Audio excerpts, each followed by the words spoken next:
Quand on fait des briefs, on a toujours un peu la vision de ce que sera l'entreprise dans 3 ou 4 ans. Au début, tu as un client qui te demande de bosser sur ce format-là, et puis après tu te dis je vais monter une BU pour tester. Et on a bien exécuté 2 gros modèles en RPO. Comment on vend du RPO ? Soit tu fais très grosse marge, tu vois, c'est 45-50% de marge opérationnelle. On passait de 550 de TJM pour un junior et on pouvait monter jusqu'à 800-900. Si tu arrives à faire un recrutement en une semaine, il n'y a pas de raison que ça ait moins de valeur que si tu fais le recrutement en 6 mois. On est fin 2025. Adrien, si tu devais créer une équipe RPO, tu t'y prendrais comment ? On a intérêt en tant qu'écosystème à partager un peu ce qu'on fait, à partager nos échecs, partager nos succès, et ça nous fait grandir tous. Et aujourd'hui, nous accueillons Adrien Moulias. Salut Adrien. Salut, comment ça va ? Ça va et toi ? Ça va, je suis très content d'être là. Eh bien écoute, nickel, on est ravis de t'accueillir. Toi, tu es vraiment une figure emblématique du recrutement. On a même pu suivre ton évolution capillaire au cours des dernières années. Donc, on te connaît pour ta newsletter, Allo Mora, qui est quand même une référence dans le domaine. Ton excellent podcast aussi, qui d'ailleurs nous a pas mal inspiré parce que moi, j'ai adoré les épisodes d'Élise Moron, Aymeric Serradei, la partie notamment où ils dévoilent un peu leurs secrets de recruteurs pour vraiment facturer. C'est toujours hyper intéressant d'écouter ce genre de trucs. Et puis, on avait eu la chance de participer avec Camra au dîner du recrutement. Donc, il faudra que tu nous dises si c'est quelque chose que tu vas maintenir, reprendre, parce que moi, je n'ai pas vu, mais j'ai peut-être mal suivi. En tout cas, tu nous diras ça tout à l'heure. Il faudra rester jusqu'à la fin de l'épisode voilà. pour le savoir. Et puis, même moi, du coup, je vais essayer de rester. Et puis, bon, au-delà de ça, tu es quand même donc, le cofondateur de The Staffing App qui a rejoint HireSuite dernièrement. Donc voilà, tu as pris un billet tech après une très belle carrière chez GetPro, donc un parcours super inspirant. C'est ça qui va nous intéresser aujourd'hui. C'est pour ça qu'on t'a proposé de venir. Et donc, le programme, si ça te convient, ça sera d'évoquer ton parcours et de faire un petit stop sur ton expérience en RPO chez GetPro, la BU que tu as pu monter. On aimerait bien creuser cette partie-là parce qu'on a l'impression que c'est vraiment un sujet qui va devenir, qui va prendre de l'ampleur dans les années à venir. Ensuite, on continuera ton parcours dans l'ordre un peu chronologique avec The Staffing App, du coup, qui t'a confronté au marché des indépendants. J'aimerais bien avoir du coup ton avis sur toi qui as dû découvrir ça au moment de The Staffing App, voir un peu comment tu as appréhendé la chose et ce que tu en as pensé et puis comment tu vois l'avenir. Et puis du coup, dernière étape, HireSuite, du coup, que tu puisses nous dire ce regroupement, quel sera ton rôle dans cette nouvelle entité, ou d'ailleurs est-ce que ça va être une nouvelle entité ou pas, que tu nous en dises un peu plus. Et puis on sent que tu as cette dynamique cette vision que la tech va influencer l'avenir du recrutement. Donc voilà, on creusera ces 3 points-là si ça te convient. Trop bien. Et commençons tout de suite. On s'interrompt 2 minutes pour vous présenter Calent. Calent qui est un outil de sourcing pour les recruteurs qui est plébiscité par la communauté Headlinker et qui nous fait l'honneur d'être le sponsor de notre première édition de podcast. Calent, c'est un outil de sourcing assisté par IA qui permet très simplement d'identifier les bons profils dans une base de plus de 100 millions de candidats, mais également de récupérer leur numéro de téléphone dans plus de 80% des cas, de lancer des campagnes multicanales, mail, MP LinkedIn et même WhatsApp, et même d'intégrer les candidats directement dans la plupart des ATS. La liste s'allonge tous les jours. Et Edouard n'en parle pas, mais moi qui suis sales, je pense qu'on peut aussi l'utiliser pour la prospection. Bref, c'est un outil multi-usage, très simple d'utilisation, qui est encore une fois plébiscité par la communauté Headlinker et qu'on ne saurait trop vous recommander. D'où tu viens et qu'est-ce qui t'a amené dans le recrutement ? Alors moi, je suis tombé dans la marmite du recrutement un peu par hasard, comme beaucoup de personnes qui sont dans ce milieu-là. Je te la fais rapide et puis après, si tu veux, on pourra creuser. Mais en gros, donc moi, j'ai un parcours assez classique. J'ai fait une école de commerce. Je voulais travailler dans le luxe. J'ai un double diplôme dans le management du luxe. J'étais très sensible au sujet de branding et de design. Et j'étais quand même très passionné de la tech, au sens large à l'époque. Et j'avais un profil où j'avais monté un peu des petits side business à côté de mes études, etc. Et en fait, à la sortie d'école, j'ai trouvé un peu l'intersection idéale et je suis allé chez LVMH, mais dans le département digital, pour lancer l'incubateur du groupe qui s'appelle la Maison des Startups, qui est basée à Station F. Et j'ai fait ça pendant 1 an et je me suis rendu compte qu'en fait, le grand groupe, c'était pas du tout quelque chose qui me correspondait à ce stade de ma carrière, pour des raisons plutôt culturelles et organisationnelles. Mais j'adorais parler avec des entrepreneurs toute la journée. Et il y avait un des sujets qui revenait beaucoup, c'était le recrutement, comment monter des équipes de top niveau. Donc, on organisait des workshops, etc., avec soit des fonds, soit des recruteurs dans l'incubateur. Et en fait, à cette époque-là, je me fais approcher par Émile et Romain, qui sont les cofondateurs de GetPro, eux, à l'époque, ils transitionnaient d'un modèle avec des consultants 360 et un modèle au succès vers un modèle où on facture des retainers. Ok. Et ils avaient fait le choix d'avoir une équipe sales spécialisée qui signe des mandats pour que les recruteurs puissent se concentrer voilà, sur l'exécution des missions. Et donc, je suis rentré en tant que premier sales de GetPro. À l'époque, c'était un petit cabinet, on devait être une dizaine. Et en fait, moi, je trouvais ça génial. J'allais pouvoir parler avec des entrepreneurs toute la journée. C'est hyper intéressant parce que quand on fait des briefs, on a toujours un peu la vision de ce que sera l'entreprise dans 3 ou 4 ans. Donc ça, je trouvais ça très intéressant. Et puis, j'aimais bien le côté un peu sales, aller chercher des contrats et tout. Moi, ça, c'est quelque chose qui m'excitait. Et donc, on a commencé comme ça. Et voilà. Et puis, j'ai adoré au fur et à mesure des années. En fait, tu vois, c'est quelque chose qui m'a beaucoup plu. Je trouve qu'intellectuellement, c'est hyper stimulant. Et donc, tu vois, 7 ans après, je suis toujours dans ce milieu-là. Hyper intéressant, merci beaucoup. T'arrives chez GetPro, t'es le premier sales. Ouais. T'arrives pour vendre quoi? De la prestation de recrutement en placement ou du RPO? En fait, au début, on faisait que du mandat. Ok. Donc, c'était vraiment mes premières missions. C'était vraiment trouver des missions quoi, pour les consultants, des missions au sens mandat de recrutement. Hein. Ok. Et on testait un peu le modèle RPO. Je crois qu'ils avaient dû vendre 1 ou 2 missions un peu en test. Et en fait, moi, sur ma première année, j'ai commencé à vendre des missions. Et puis assez vite, en fait, on s'est dit qu'il fallait investir sur ce département. C'était assez complémentaire en termes d'activité avec le cabinet. Ça synergise bien, on pourra y revenir après, mais notamment, ça permet de lisser un peu la volatilité des revenus qu'on peut avoir quand on fait des mandats. Et donc, au bout d'un an, on s'est dit, on monte une BU là-dessus. Et donc, j'ai pris le sujet à bras-le-corps. Nous, on avait un positionnement qui était assez particulier avec que des consultants en CDI. À l'époque, il n'y avait personne sur ce créneau-là dans la tech. Il y avait Solantis qui le faisait déjà un peu. Mais c'était à peu près tout, quoi. Il n'y a aucun cabinet qui faisait du RPO. Et redis-nous, c'était en quelle année ça? C'était 2019, C'est pas si vieux non plus. 2018, 2019. Ouais, Mm. c'était pas très répandu. Il y avait des gros Américains qui le faisaient déjà beaucoup, des Korn Ferry, des Page avec Outsourcing, par exemple, Oui. mais qui travaillaient plutôt avec une cible grand groupe et plutôt sur des missions qui étaient très locales et sur des métiers qui n'étaient pas du tout les métiers qu'on retrouve dans la tech. Nous, on faisait partie des premiers avec Solantis à le faire pour des startups, des scale-up. Et puis, c'était les années folles de la tech. Donc, ça a tout de suite ça a tout de suite grossi, quoi. C'est devenu en 2 ans premier contributeur de CA de GetPro. On est passé de 0 à 3,5 millions de chiffre d'affaires annuel. Et donc, avec une équipe aussi qui a beaucoup grossi, quoi, jusqu'à une 30aine de consultants après 3 ans. Quand tu étais sur de la vente de mandats, enfin de placement, tu étais spécialisé sur un secteur d'activité ou des métiers spécifiques ou pas? Nous, on travaillait, à l'époque, en tout cas, l'angle qu'on avait, c'était de la start-up, de la scale-up. Donc, en Ok. gros, on a bossé avec quasiment toutes les boîtes du French Tech 120, du Next 40. Et c'était sur tous les métiers. On avait au tout début une composante très tech, donc des métiers dans la data, dans le software engineering, dans l'infra. Et assez rapidement, on est monté aussi sur les verticales produits, sales, marketing. Donc, on avait vraiment une offre où on pouvait exécuter tout le plan de recrutement si besoin. Avec des consultants qui étaient généralistes. En cabinet, on avait 2 BU, une spécialisée tech et une qu'on appelait business, qui était en fait tous les métiers un peu client-facing, quoi. Et en RPO, pareil, j'avais dans l'équipe des colorations plus ou moins prononcées en fonction des consultants, mais on va dire que j'avais aussi des profils qui étaient plus généralistes et donc qui étaient capables d'absorber tout le plan de recrutement. Ok, hyper intéressant. Et comment vous bifurquez du mandat au RPO, pardon?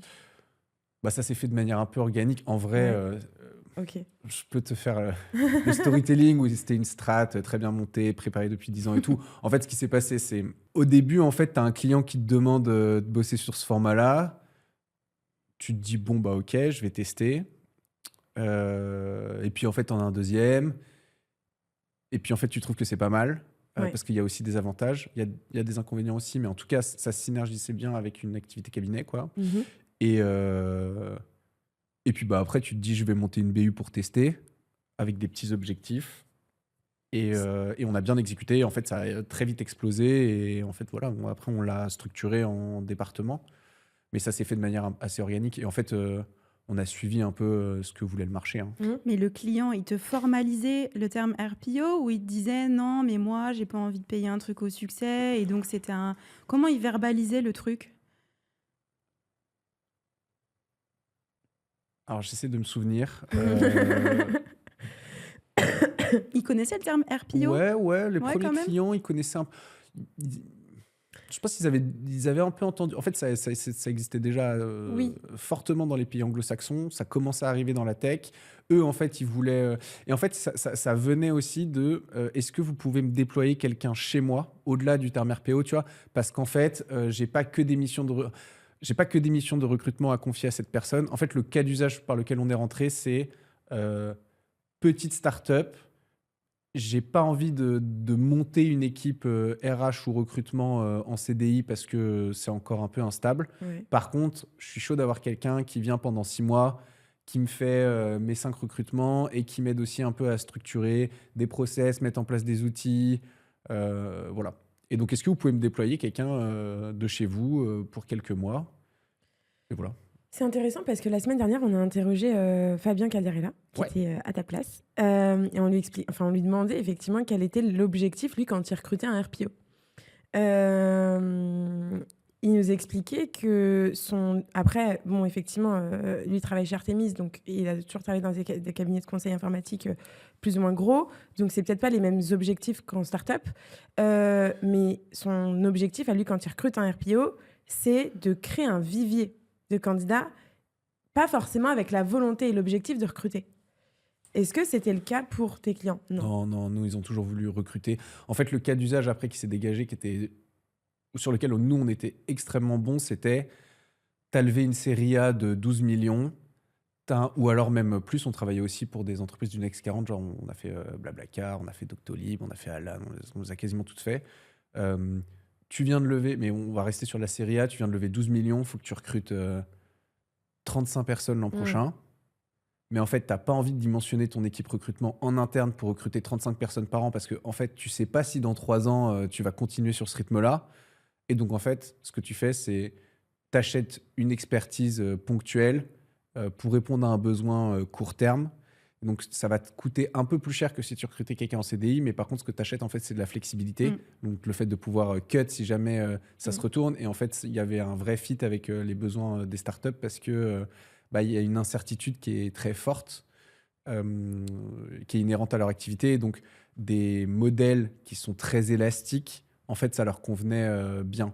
Et il y a une deuxième raison, c'est moins vrai aujourd'hui, mais à l'époque, les recruteurs internes, c'était souvent des profils de RH un peu généralistes, donc qui faisaient aussi de la paye, qui faisaient du disciplinaire, qui font de l'interne. Et les startups et donc les métiers en fait qu'elles recrutent, ils ont la spécificité d'être des métiers en très forte tension de marché. Et donc en fait, tu peux pas juste publier une annonce et attendre qu'avoir des candidatures, il faut que tu aies des chasseurs. Et à l'époque, les gens qui avaient une vraie formation de chasse, ils étaient en cabinet. Et donc c'était ça qui les intéressait, c'était de faire venir cette expertise-là en interne, parce que pour accélérer, tu as besoin de quelqu'un qui fait de la chasse. Et aujourd'hui, c'est un peu moins vrai parce que les startups et les entreprises en général, mais je trouve que dans la tech, c'est particulièrement vrai, ont beaucoup musclé leur jeu sur l'approche directe. Oui.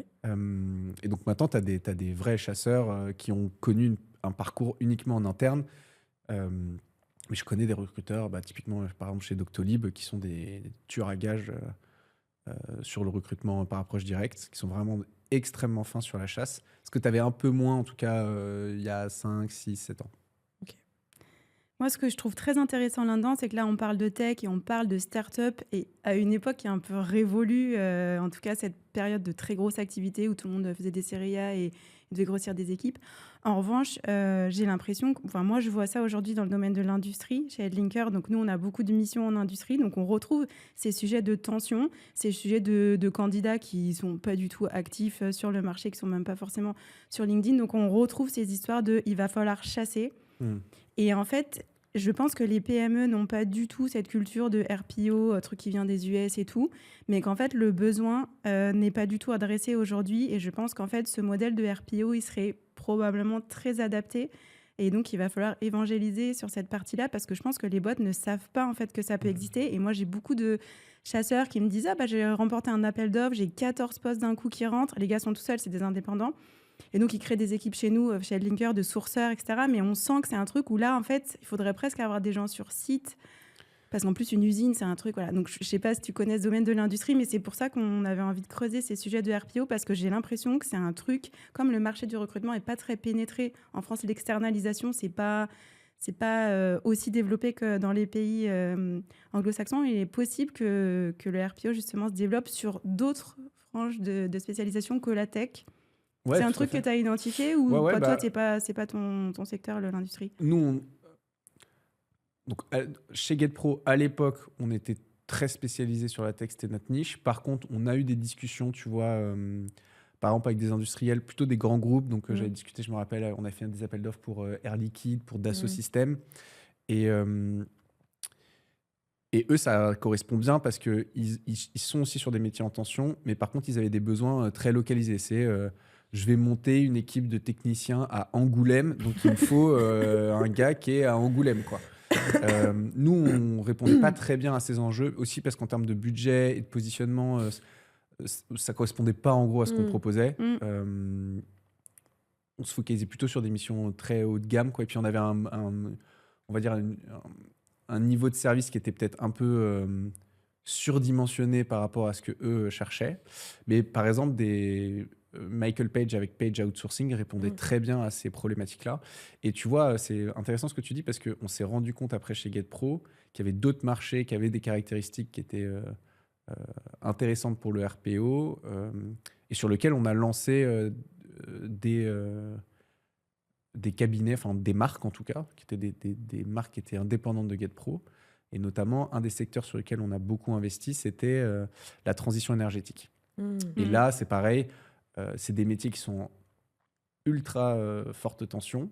On ne forme pas assez, par exemple, de techniciens pour des éoliennes ou des panneaux solaires. En fait, le marché a plus de besoins que ce qu'on arrive à sortir des écoles tous les ans. Donc ça, super caractéristique pour toi en tant que recruteur externe, parce que ça veut dire que les entreprises, elles ont besoin de muscler leur jeu pour chercher des profils. Il y a une forme de guerre des talents aussi dans ces milieux-là.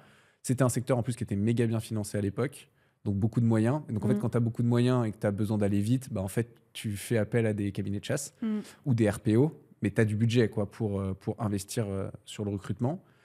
Et donc, on a monté une marque qui s'appelle Good Energy et qui a bien fonctionné aussi en RPO là-bas. Et on a fait des belles missions pour des clients comme MyLight 150, par exemple, qui levait 150 millions pour installer des fermes solaires. Voilà, c'était génial, tu vois, pour nous. On s'est vachement amusé. Par contre, ce qui était intéressant, et je te rejoins, c'est on a aussi appris que c'était des métiers qui nécessitaient d'exploiter d'autres canaux que ceux qu'on avait l'habitude d'utiliser dans la tech. Genre quoi, par exemple?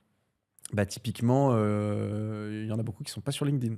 Oui. Tu vois, donc Ils sont toujours il faut pas, aller ils sont où du coup? il faut aller les adresser sur différentes. Bah,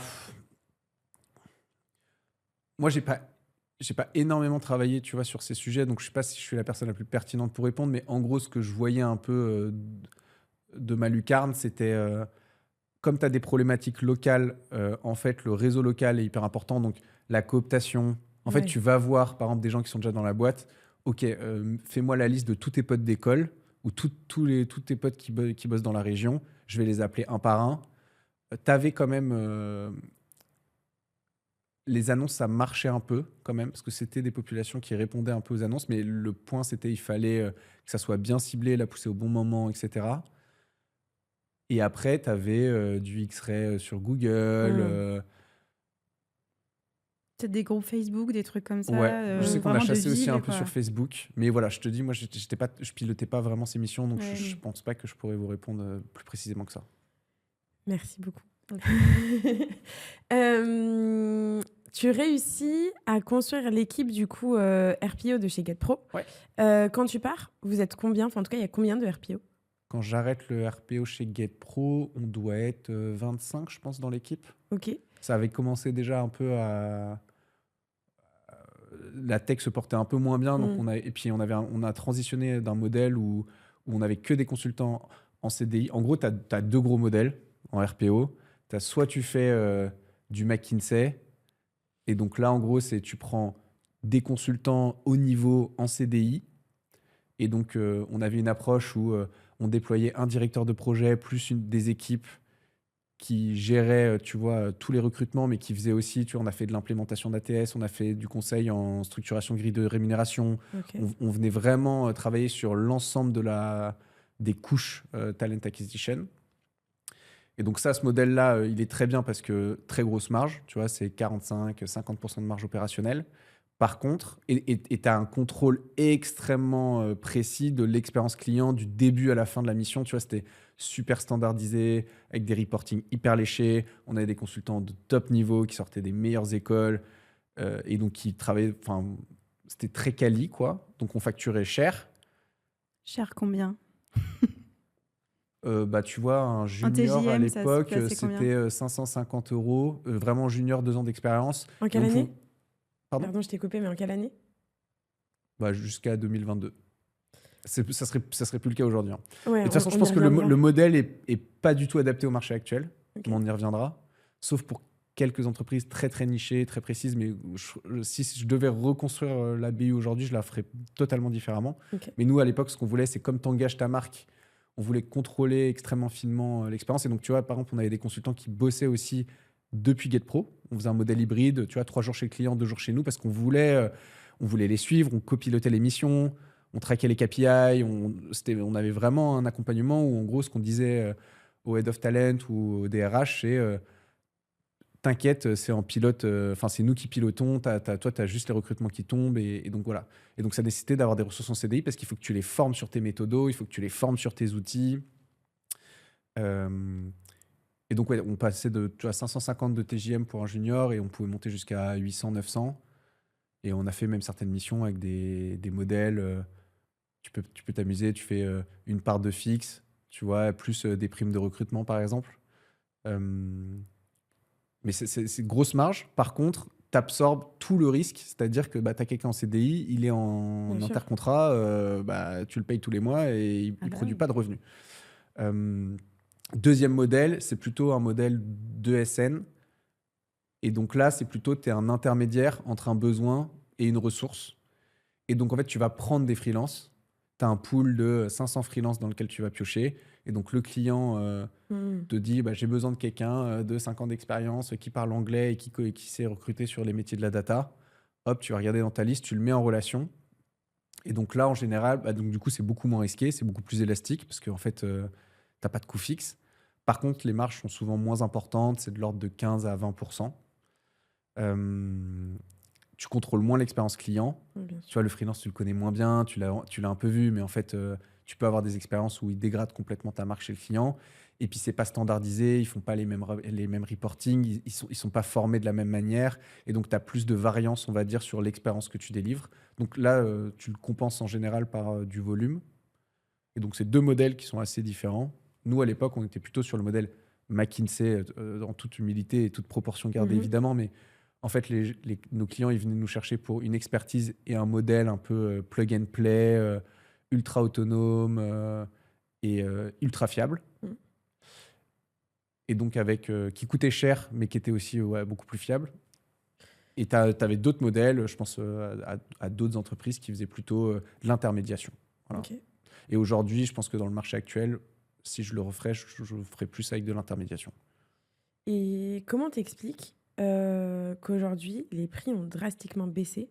Parce que, tu vois, tu vas sur Malte, tu tapes recruteur RPO, tu as des recruteurs à 190 € et tu en as à 900 €. Ouais.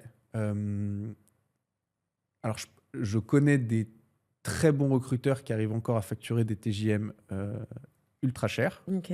En fait, je pense que quand tu as de l'expert... En fait, bon, tu as deux phénomènes. Le prix moyen a chuté parce que, en gros, déjà, le gâteau est plus petit parce qu'en fait, économiquement, ça va beaucoup moins bien.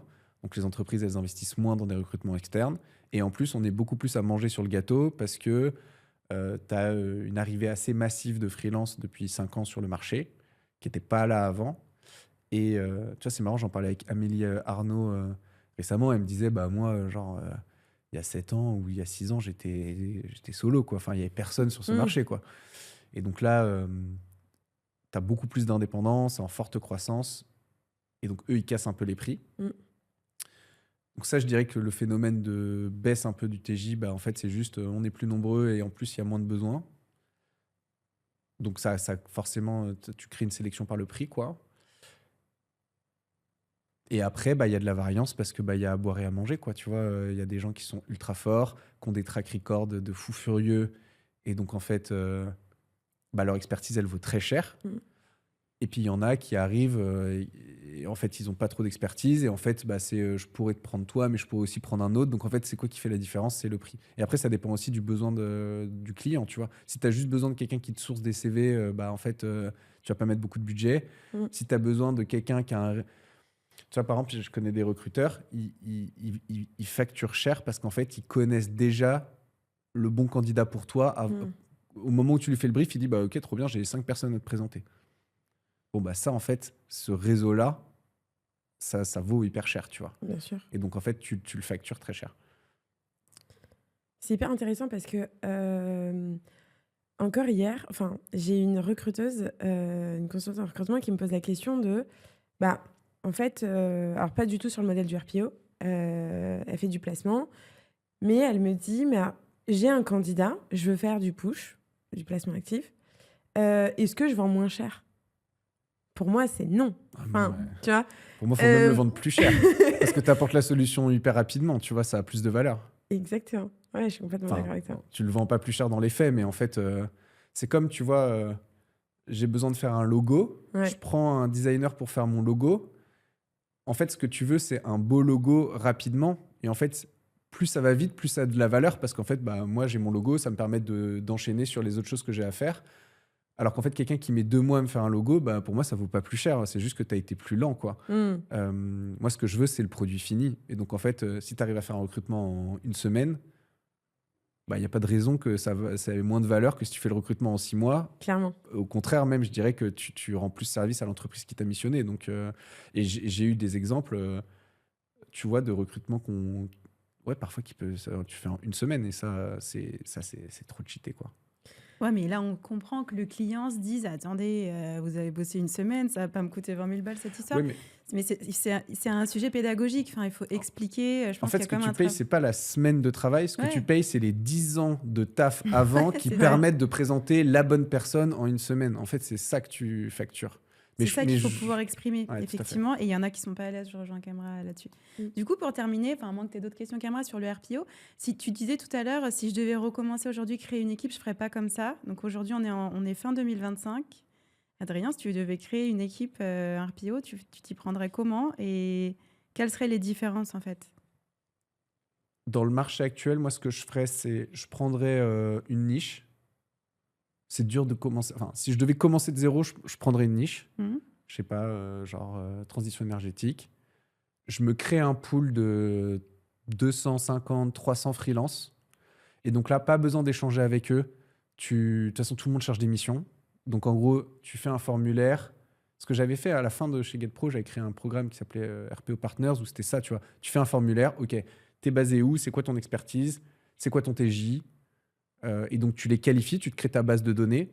Et après, tu chasses tes clients, ils t'expriment un besoin, tu regardes dans ta base de données, OK, il y a telle personne qui correspond. Et là, tu les screens pour voir s'ils sont bien, tu vois. Et ensuite, tu les présentes à tes clients. En fait, ce qu'il faut comprendre, c'est il faut que tu aies une masse critique suffisante pour adresser 100% des besoins de ta niche à n'importe quel moment. Donc, en fait, il faut que tu aies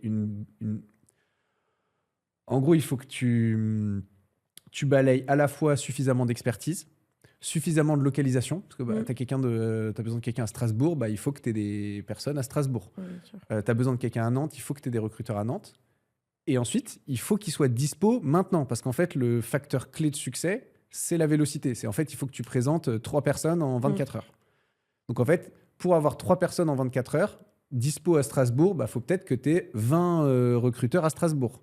Parce qu'en fait, il y en a qui vont être en mission, il y en a qui ne sont pas dispo, il y en a qui sont en vacances. Et donc, en fait, il faut que tu t'assures d'avoir pour chaque besoin toujours une shortlist de 2, 3, 4 personnes dispo avec les bonnes compétences, le bon tarif, etc. Donc, c'est important de constituer une bonne base de données. Et c'est vraiment des métiers c'est un équivalent ESN. Hein. Mais je pense qu'aujourd'hui, si tu veux faire 1-2 millions d'euros, et c'est assez facile, je pense, de le faire en RPO, cette méthode, c'est la plus rapide. Par contre, les freelances, ils peuvent aussi aller bosser avec d'autres gens. Tu vas moins marger. Tu vas avoir des expériences où ça se passe mal parce que en fait, le freelance, tu l'as vu 2 fois 1 heure et en fait, il bosse pas bien. Donc, tu vas aussi te cramer des comptes clients à cause de ça. Mais c'est une méthode qui te permet d'accélérer très vite et donc signer beaucoup de missions. Et c'est en fait la méthode qu'utilisent beaucoup de cabinets actuellement, qui je pense c'est la bonne. Tu veux surtout pas dans le marché actuel te prendre 30 CDI qui te coûtent une blinde et en fait stresser quand ils sont en intercontrat. Vaut mieux avoir 300 freelances et en fait, et puis t'as une... alors désolé, je dis beaucoup de termes en anglais parce que je suis vraiment un Johnny de start-upper, mais t'as une supply qui est pas limitée, tu vois. Moi, parfois, j'avais des moments où je pouvais pas prendre des missions parce qu'en fait, toute mon équipe a été staffée et terminée, tu vois. Et donc, on faisait d'autres choses. Hein, mais là, en fait, tu dis que si tu as le dossier, si tu as une mission, tu sais que tu vas pouvoir lui trouver une solution. Enfin, tu sais que tu vas pouvoir proposer une solution et tu peux t'adapter à tout. Et ça, pour moi, c'est la bonne méthode. Et ça part de la constitution de la base. Et après, c'est être bon en sales pour avoir un deal flow, quoi. Et pardon. C'est l'évolution d'Edlinker. Ouais. C'est la nouveauté. Mais c'est pas sur du RPO, mais là, je suis en train de me questionner. Merci, Adrien. Martin, si tu nous écoutes, j'ai encore une nouvelle idée qui arrive. Et toi, ça a de la valeur, hein, ce que tu construis de ce point de vue-là. Parce que moi, je purge en fait ma base de recruteurs. Je sais maintenant qui est mauvais. J'écarte au fur et à mesure parce que je les vois travailler. Donc, je sais qui est bon, qui est pas bon. Effectivement, tout le monde est mappé géographiquement. Tu les retrouves sur une carte. Et maintenant, on va se reparler au déjeuner. Ouais, avec plaisir. Vas-y, Camara, question suivante. Mais c'est marrant parce que je pensais à ça pour toi. Comment on vend du RPO ? C'est une vente qui est un peu plus complexe que de vendre un mandat. Ouais. Y a plusieurs raisons à ça. Bon, déjà, c'est un engagement de moyens et pas un engagement de résultat. Donc, en fait, le client, tu vois, 3 mois de mission à 15 000 euros par mois, en fait, c'est 45 000 euros sûr qu'il décaisse. Et peut-être que tu as fait 0 recrutement. Peut-être que tu en as fait 10. Dans ces cas-là, trop bien, tu vois. Mais en fait, c'est un engagement de moyens. Donc, c'est pas comme du succès où en fait ça te coûte rien de signer un contrat parce que de toute façon si la personne n'est pas bonne en fait il n'y a pas d'impact chez le client. Là c'est un engagement de moyens, donc il faut que le client il s'assure que la personne est bonne. 2, c'est souvent des montants qui sont plus importants, tu vois. Donc moi ça m'arrivait tous les mois de signer des deals à 6 chiffres parce qu'en fait tu signes 6 mois fois un TJ de 700 euros, en fait ça monte vite, quoi. Quand tu fais du physique, tu déploies aussi un salarié ou un freelance chez un client. Donc, c'est des contrats qui sont en général un peu plus gros, quoi, parce que c'est bête, mais il se passe des choses. Tu vois, par exemple, si la personne est en congé, qu'est-ce qui se passe ? Si la personne se casse une jambe et est indispo pendant 6 mois, qu'est-ce qui se passe ? Tu vois, il y a des discussions un peu autour des scénarios. Après, c'est assez équivalent, tu vois. En tout cas, les points communs qu'on peut trouver avec la vente de mandat, c'est bien comprendre le besoin. Ça, c'est un basique de la vente. Et donc là, tu vas peut-être être un peu moins focalisé sur un poste et plutôt avoir une vue un peu plus aérienne de c'est quoi ton plan de recrutement ? Qu'est-ce qui coince aujourd'hui dans tes recrutements, tu vois ? Où est-ce que vous avez de la friction ? Où est-ce que vous perdez du temps ? Pourquoi les gens ils vous rejoignent ? Tu vas aller chercher des KPI, tu vois, pour voir un peu est-ce que c'est bourbier ou est-ce que c'est pas bourbier. Donc, il y a vraiment une phase, je dirais, d'analyse du besoin qui est forte. Donc, moi, je faisais, tu vois, 1 heure de discovery. Donc là, c'est vraiment, je bombarde de questions et j'essaie de faire un peu une sorte de mini-audit, tu vois, qui, moi, me permet de savoir est-ce que j'ai envie de travailler avec ce client ? Si oui, est-ce que je pense que je suis la bonne personne ? Est-ce que j'ai le bon profil ? Ou est-ce que j'ai des bons indices qui me permettent de penser que je peux trouver quelqu'un d'adapté ? Donc ça, c'est vraiment discovery, comprendre le besoin. Ensuite, ce qu'on faisait, c'est proposition de mission. Donc là, c'est pas le contrat, c'est t'envoies un doc commercial où c'est en gros, voilà ce qu'on a compris de votre contexte. présentation du dispositif. Voilà comment on va répondre aux enjeux. Donc, dispositif humain, ça va être ça. Les outils, ça va être ça. Ça, c'est un peu les chiffres qu'on fait sur ce type de mission. Et puis après, tu as comment on bosse, regarder nos références comme elles sont belles. Tu vois, c'est vraiment un document plus de séduction qui est pas signé, mais c'est une sorte de plaquette un peu, tu vois. En mode, bon, voilà ce qu'on a compris du besoin, voilà comment on va y répondre. Et avec ça, tu envoies une proposition de profil. Je pense que tu devrais rencontrer Dorothée et Kemra. Elles sont top. Voilà leur track record. Voilà pourquoi je pense qu'elles sont parfaitement adaptées pour répondre à ton enjeu. Ensuite, tu as une phase de soutenance. Donc là, il faut que ton client il rencontre le consultant. Ça va plutôt être le client qui te le demande, mais c'est hyper important parce que, encore une fois, comme c'est un engagement de moyens, il faut qu'il soit à l'aise avec la personne avec qui il va bosser. Et puis, c'est pas comme un recruteur cabinet qui bosse avec 8 clients et que tu vois pas trop. Toi, tu te fais parfois une réunion sur Google Meet une fois par semaine pour se synchroniser, mais là, c'est full time. Enfin, tu vois, nous, on faisait que des missions plein temps. La personne, elle est dans tes bureaux, elle va être à côté de toi, tu vas déjeuner avec elle, donc il faut qu'il y ait, tu vois, une validation du profil. Et donc là, la soutenance, faut bien préparer ton consultant. Donc, il faut lui transmettre toutes les informations, il faut qu'il creuse. En fait, il faut quand le consultant arrive en soutenance, et ça, c'est un conseil si vous faites des soutenances aussi, si vous êtes indépendant, etc., il faut le voir comme un brief. En fait, c'est une réunion de lancement de la mission. Même si c'est pas signé, en fait, c'est « Ok, voilà, j'ai ça comme info. Est-ce que c'est bien ça? Trop bien. Bon, maintenant, on va creuser un peu sur les profils. Comment tu as envie qu'on collabore? Moi, en général, ce que je fais, c'est comme ça. Est-ce que toi, il y a des spécificités? Tu vois, quel est le cadre le plus adapté pour toi? Comment tu veux que je te structure mes reporting ?» Et en fait, il faut vraiment être dans la projection de la mission. C'est comme si c'était signé. Et en fait, c'est là où les meilleurs consultants tirent leur épingle du jeu, tu vois, parce qu'en fait, ils prennent le lead sur la soutenance, alors que ceux qui sont pas bons, en général, c'est je passe un entretien, tu vois. Et genre, le client va me bombarder de questions. Et en fait, c'est pas du tout ça la bonne approche. C'est moi qui suis responsable de la mission. Donc, c'est ma réunion où je prépare le lancement.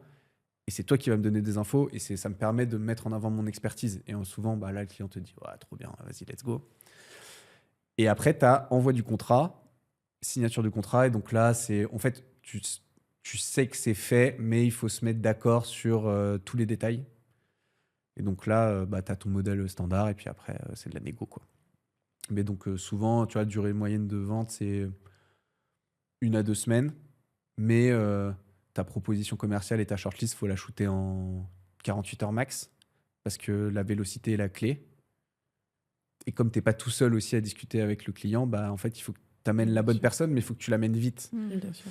Et quand le client il t'a déjà rencontré en soutenance et il sait déjà qu'il veut travailler avec Kemra, en fait, ta position, elle est beaucoup plus solide. Même si tu as quelqu'un d'autre qui commence à discuter avec lui, en fait, ouais, mais bon, je sais que c'est déjà Kemra avec qui j'ai envie de bosser, tu vois. Et donc après, le contrat, ça peut mettre 1 semaine, 2 semaines, mais c'est bon, tu sais que tu vas faire le deal. Franchement, merci beaucoup parce que c'est des conseils qui sont précieux. Et ça me fait penser à plein de boîtes alors qui sont pas du tout dans le recrutement, mais qui pour closer plus rapidement, par exemple, te demandent aussi avant même que t'es en train de faire le rendez-vous client et on te demande tes informations commerciales. Oui, tu vois, genre typiquement, moi je donne jamais un prix sans avoir fait l'audit, tu vois, parce que Ouais. en fait, ça dépend trop, tu vois. Ouais. Même si dans les faits, moi, je sais à combien... Enfin, tu vois, c'est jamais... Il n'y a jamais un cas où un consultant à 550, je vais le vendre à 850.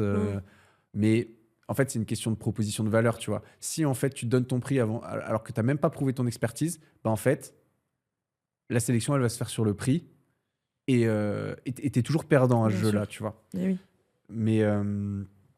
Comme quoi, c'est vraiment un métier de sales, le recrutement, quoi qu'il arrive. Ouais, de fou. C'est Et puis, tu toujours- vois, un client aussi qui te dit moi, je discute pas avec vous si vous m'avez pas donné votre prix. Client red flag, merci, au revoir. Très content de pas bosser avec vous, tu vois. Non, entièrement d'accord. On va avancer un peu parce qu'on n'est pas en avance.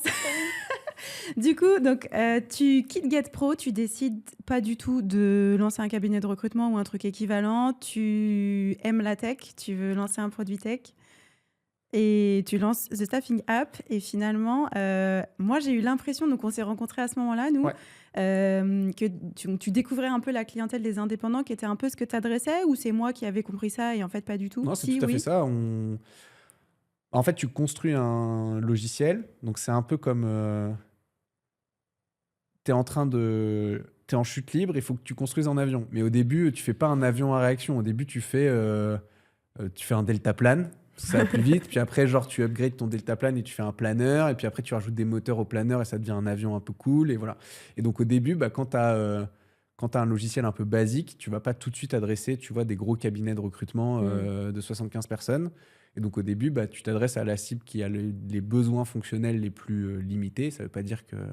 Mais en tant qu'indépendant, tu as moins de complexité. Tu vois, par exemple, quand tu as envie d'avoir de la simplicité en plus. tu as envie d'avoir de la simplicité. Et puis, par exemple, tu vois, quand tu es tout seul, tu collabores pas forcément sur des profils. Donc, toutes les fonctionnalités qui sont liées à la collaboration, tu en as moins besoin. Donc, bon, au début, on avait un produit qui était un peu basique, donc on s'adressait principalement aux indépendants. Et puis après, on a commencé un peu à monter et prendre des petits câbles. Mais oui, c'était notre clientèle, c'était essentiellement des recruteurs indés. Ouais. Et du coup, je sais pas si c'est moi qui... Je me suis dit, le rapprochement avec HireSuite, c'est que du coup, c'est plus gros, ça peut adresser des profils de cabinets plus gros, enfin des boîtes, enfin en tout cas plus marché des indépendants. Est-ce que c'est parce que tu trouvais que c'était justement un marché compliqué, parce que les gars, ils pensent qu'ils vont facturer, mais en fait, ils facturent pas tant de ça. Du coup, tu as une déperdition d'énergie que je connais bien, parce que pour le coup, avec Headlinker, on travaille à 70% avec des indépendants. C'est très difficile, en fait, de savoir qui va tenir le coup et est capable d'investir dans ton outil. Et en plus, comme ils se lancent, souvent, ils n'ont pas le budget pour payer un an upfront. Du coup, toi, en tant que fournisseur d'outils... il y a pas mal de déperdition d'énergie. Est-ce que c'était ça l'idée du rapprochement? Qu'est-ce qui a été la genèse Nous, on savait très bien que on allait commencer par adresser les indépendants. Donc ça, on le savait, tu vois. On savait que ça serait dur. On a rencontré beaucoup d'entreprises qui ciblent les indépendants qui... En fait, pour te synthétiser un peu ce que j'en pense avec 2 ans de retour, là, c'est j'ai adoré échanger toute la journée avec des recruteurs indépendants. Je trouve ça trop intéressant. J'ai rencontré des personnes hyper sympas, très intelligentes. C'est ultra varié. C'était vraiment épanouissant. Par contre, en termes de marché, je pense que c'est clairement pas du tout un bon marché. Ou alors, il faut faire beaucoup de volume. Mais c'est une cible qui a effectivement pas beaucoup de moyens, qui est très exigeante, tu vois, sur les fonctionnalités qu'elle attend. Et en plus, nous, je ne vais pas vous faire un tunnel sur les spécificités des produits de recrutement, mais c'est des produits qui sont assez complexes, tu vois. C'est très proche de ce qu'on fait des produits pour les commerciaux. En gros, c'est tu envoies des séquences de messages, tu sources des leads, tu les fais avancer dans un funnel. C'est des outils qui sont très proches, par exemple, d'un Lemlist, d'un Apollo. C'est un peu la même base. Mais nous, comme on recrute, par exemple, sur LinkedIn, en fait, faut que tu envoies des emails. Ça, c'est un enfer. Tu vois, aujourd'hui, l'Emlist ne te permet pas d'envoyer des emails. Et en plus, tu as différents types d'emails. Tu as les emails CS Navigator, tu as les emails recruteurs, tu as les emails Business Premium. Ensuite, il faut multidiffuser tes annonces. Donc, tu as genre 2000 job boards. Enfin, tu vois, parce que tu as les job boards français, mais tu as aussi les job boards brésiliens, tu as les job boards américains. Donc, c'est des produits qui sont complexes. Et donc, on le savait que les 2-3 premières années, de toute façon, il fallait vendre à des indépendants parce que le produit n'était pas prêt pour adresser une cible plus large. Mais marché très compliqué. Et le rapprochement avec HireSuite, c'était plutôt un effet d'opportunité. En gros, eux, ils ont plusieurs années d'avance sur nous. Donc, ils ont une base fonctionnelle qui est plus étendue. Nous, on était allé beaucoup plus loin sur certaines fonctionnalités qu'eux et qui les intéressent. On était beaucoup plus fin, par exemple, sur l'intégration à LinkedIn. Parce qu'on avait développé notre propre connecteur. Donc, on comprenait mieux, tu vois, les enjeux de l'intégration LinkedIn. On avait développé, tu vois, une extension Chrome qui permet d'enregistrer tous les entretiens, faire le transcript, générer automatiquement des présentations candidats. Et puis, c'est assez intéressant parce que comme c'était intégré nativement à l'ATS, si le candidat te dit que son salaire, c'est 70 000 €, en fait, on peut peupler automatiquement le champ salaire, tu vois, dans sa fiche. Donc tu pouvais faire, tu vois, fonctionnellement des choses qui étaient assez avancées. Et donc nous, on pouvait leur faire gagner beaucoup de temps sur certaines choses. Eux, ils avaient déjà une base fonctionnelle, tu vois, beaucoup plus étendue. Et en fait, ça faisait sens de se rapprocher. Et puis, on était assez complémentaires parce que je dirais qu'eux, ils étaient très forts sur la partie produit, très forts sur la partie vente. Nous, on était bons sur la partie contenu. Très sharp sur les technos ou certaines fonctionnalités qu'ils n'avaient pas encore explorées. Donc, en fait, ça faisait sens, tu vois, de se regrouper Et ça permet de poursuivre l'aventure, tu vois, avec plus de moyens et d'ambition. Donc, on était tous très contents de cette fusion. Et donc, toi, aujourd'hui, donc tu considères que tu travailles pour Hire Suite? Non. Non. Non, C'est alors quoi en ton gros, statut? ils ont repris quasiment toute l'équipe. Hmm. Enfin, quand on a intégré, en fait, il y a quasiment toute l'équipe qui est partie travailler dans Hire Suite. Et moi, non, je vais remonter une autre boîte. Donc, je ne travaille pas pour Hire Suite. Par contre, je les accompagne en tant qu'advisor sur des sujets go-to-market grosses. Voilà. Ok. Tu fais la transition. Ouais, et puis non, mais on va bosser à long terme ensemble, Ok. mais c'est pas mon activité principale. Et alors, tu peux nous en dire plus sur ta nouvelle activité Ouais, je peux principale? te dire. Je retourne dans le recrutement. Et j'ai pris beaucoup de plaisir en fait à revenir dans le recrutement et je suis en train de monter un cabinet de recrutement. Voilà, avec un ami. Notre niche, ça va être les métiers liés à l'intelligence artificielle. Donc, tu vois, tout ce qui va être machine learning engineer, des chercheurs en algo, des software engineers, mais qu'on va appeler plutôt des AI engineers aujourd'hui, qui sont chargés d'impulser les sujets d'intégration avec l'IA dans les entreprises. Et on travaille pour des belles boîtes de la tech européenne. Donc, ça a déjà commencé. Ça a déjà commencé. Et tu peux nous dire qui est ton associé? Ouais, c'est Émeric Serradel. C'est pas vrai. Génial. Et donc, tu vas travailler d'Ibiza aussi ou? Non, moi je reste à Paris. Non, moi je reste à Paris. Ok. Et lui remonte ou? Et on se voit régulièrement, ouais, bien sûr. Énorme ça. Et ben écoute, très cool. Je Félicitations. sais pas si tu avais communiqué dessus. Moi, j'étais pas du tout au courant. Toi, si, tu savais? Ah ouais, je vois qu'il y en a qui sont dans des petits papiers. Kimra, elle sait tout de toute façon dans ce par contre, milieu-là. c'est une tombe. C'est-à-dire qu'elle garde les petits secrets.